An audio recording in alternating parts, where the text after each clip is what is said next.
Does it feel like walking in here, Sheldon?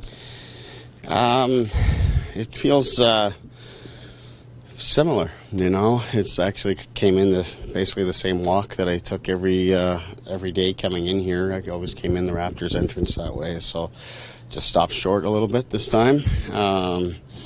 And I've been in the visitors room before with the Marlies and that, but it is a little different here. It looks a little different, as I pointed out the red hallways, but obviously the suites and such are a little different. But just great to see some of the familiar faces and say hi to everyone. You've been there 8 months or so, but is this like the final cutting of the cord, do you think, to stand on the other bench? Yeah, I think that's fair to say. I mean, I hadn't thought of it in that context, Lance, but I think that's fair. It was nice to get home last night and have dinner with the wife and kids and fought traffic on the QEW on the way to get here and then the Gardner this morning. So all that's very, very familiar, but of course it'll be a little different on the other bench here tonight. But I think when puck drops, it's hockey, and I felt kind of similar when we played them down in Jersey as well. How has that decision for your family to stay back, and how difficult has that been for you? It's why the decision. I mean, we were fortunate to spend 9 years here. My boys are 12 and 14, and I've created some great friendships and competitive hockey and lacrosse players, and didn't want to disrupt that. My wife also very comfortable and lots of great friendships and support systems around her.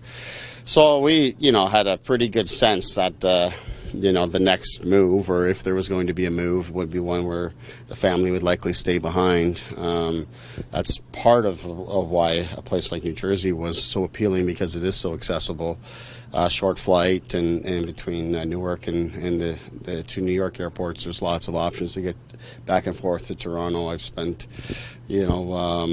many off days, frankly, back here in Toronto as well, and reconnecting with them, and they visited a bunch. So that's helped it. It's probably gone better than expected. I was expecting it to be difficult, and there certainly is challenging times, but the job itself is challenging and demanding, and you're on the road and all these sorts of things as it is. So to give them some stability, to be able to stay home in their routines, because even if they were to come with me, I'm gone a lot. So to give them that stability has been important, and our support system and our friends and family around have helped a great deal. Is there a higher sense of emotion, Sheldon, for you walking back into this building this morning? It can't be the same as going into Carolina or wherever you haven't had a relationship. No, it's different, and different than all those experiences for sure. There's not a lot of emotion attached to it right now, quite honestly. It feels very familiar, as I said, everything from my drive in this morning to walk in, very familiar in that sense, but it'll be different here tonight, on the other side of it. But I also don't want to make it bigger than it is, because it really is ultimately a hockey game, and the players will determine the outcome on the ice on both sides, and I'll look to enjoy it for what it is, and then we'll move along. How did your years in Toronto make you a better coach? I'm assuming you going into Jersey. Well, I do feel that my first experience, in the NHL was one in which I had such an opportunity to coach not only a great team, but such a terrific franchise with so many great resources and expectations to win and all of that. So I think that my growth as a coach is perhaps expedited in lots of ways, because you experience so many things that maybe takes a little bit longer in other places. So I think I know the league a lot better. I believe I've got a clear understanding of how to succeed in the league. As a young coach, you're sort of finding your way through that in your first couple of seasons. But I think you guys have a very clear sense of who I am as a coach and what I can offer to the group and how to succeed in the league. And certainly, for all those reasons, grateful for the opportunity that I had here. As I've said a number of times, forever disappointed we weren't able to deliver and have more success in the playoffs, which is part of why change is required, and I think change has been good. Just as a follow-up to that, I've known Leaf coaches who were actually relieved when they were relieved. Did you have any of those sentiments at all? I loved every second of being the Leafs coach, so I wouldn't say that. And then you can just tell them the fact that I left my family here. I was very comfortable here, and part of that is, I haven't had as much as pressure and expectation, all these things that are part of being the Leafs coach, and for me, of having young kids that are out and about with sports and such, I was probably out in the public more than most Leafs coaches. I never once had a negative experience. Treated nothing but with great respect. And even this summer, being around, I never left all summer, other than the odd trip to Jersey here and there, but just being around and people stopping to come up and thank me for my time here. So, there's a lot of responsibility that comes with the job and lots of privilege, and I loved every single day that I coached the Leafs. What was the best unsolicited suggestion you got from a fan or someone around town when you were at the Leafs? Oh, I don't know. There was many, but all in good fun and good, all in coming from a good place. Like just as you guys, I don't need to tell you. I mean, just the fact that you're all here, it's because you're all feeding the passion that there is, and the Leafs and the organization, this community are fortunate to have such a great fan base, and that's why so much effort goes into trying to get it right. What have you told a young Sheldon about the job that you had, the 5 years? You knew the microscope you were under, but was there anything that you didn't know about this market? I wouldn't say so.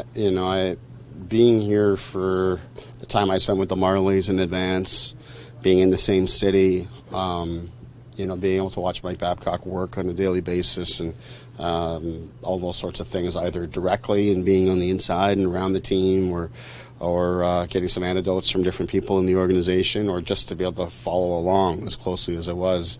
I felt like I learned a lot about the market and felt as prepared as you can be for someone who hasn't worked in the league before in a market like this. So I benefited greatly from that and the access that Babs gave me, as a young coach, to be around the NHL and a part of his staff and training camps and communications throughout the seasons, all of that. So I don't think there was anything that really caught me off guard, I would say, frankly. Bobby McMahon was one of the players this morning who thanked you for your influence on him. How do you feel about the impact of some of the players in the Leaf room? Well, that grew under your tutelage. I mean, yeah, there's lots of guys that I feel good about, not just here, but around the league. Whether it's the Marlies or Leafs, I feel, good about, the job that myself and our coaching staff, and not just us, but development staff, the training staff. There's just so many terrific people around the Leafs that help these guys develop and be the best version of themselves. And Bobby's one that just stayed true to himself and believed in himself and kept working. I think he's a tremendous player. It was a great loss for us last year going towards the playoffs when he wasn't available, because he'd become such an important part of our team. So to see him succeeding and really not missing a beat this year and just continuing to grow, you feel really good for guys like that. Dave also spoke about how you kind of opened his eyes to the offensive side of the game, middle ice. They get him back tonight. Like, seeing him on the other side now, like, how big of an impact does that make on the Leafs? Well, I think he does so many things very well, and he's just such a gamer too. I think, when I spoke with Caver after being let go, one of the things I said to him was every team needs a Jake McCabe, and I think he's that guy.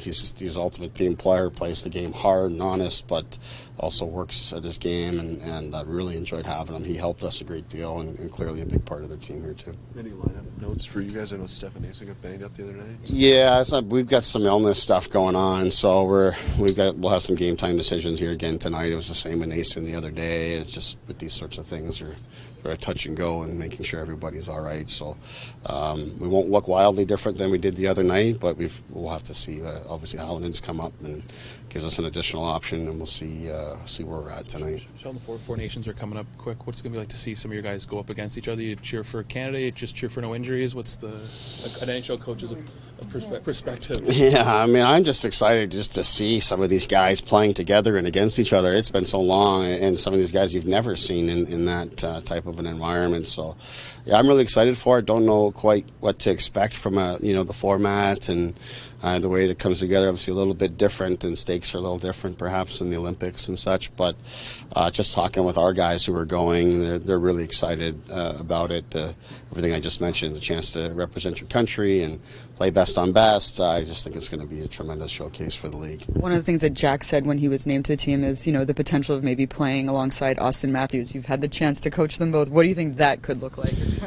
I think the skill sets match in lots of ways. I've been so impressed coaching Jack this season. He's been just tremendous in taking on more and wanting to grow. He's become a penalty killer for us now, things that I don't think he really saw in his game, but his vision, his ability to transport the puck up the ice and find himself out of trouble to make plays is tremendous. So whoever they choose to use those guys, and that's the benefit of.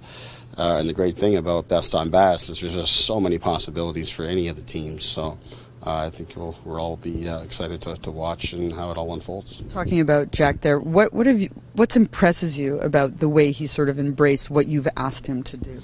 Just that he wants to be great, and I think and he's a confident guy, but I think there's some things on the defensive side of it that he was unsure of about how much impact he could really make, but try to give him opportunity to work his way through some things, but also he just embraced it. And I used many examples of the top players on the Leafs, and I don't think these guys get nearly enough credit for how hard they compete on the puck and the turnovers that they can create and how they forecheck. So to be able to have top players and examples of how they're working and competing and creating offense out of that was really kind of set the foundation for how I went at it with Jack, and he's really embraced that. So he's learned through that he can impact the game without the puck equally, as when he has it. So that's how you truly be great and kind of go up to the next tier of players in the league, and he's embraced it. Any money on the board tonight? I said this when I was out in Jersey. I had a fair amount on the first game when we played these guys in the home opener, and we did not go well. So I'm not revisiting that. We're going to play for the points tonight.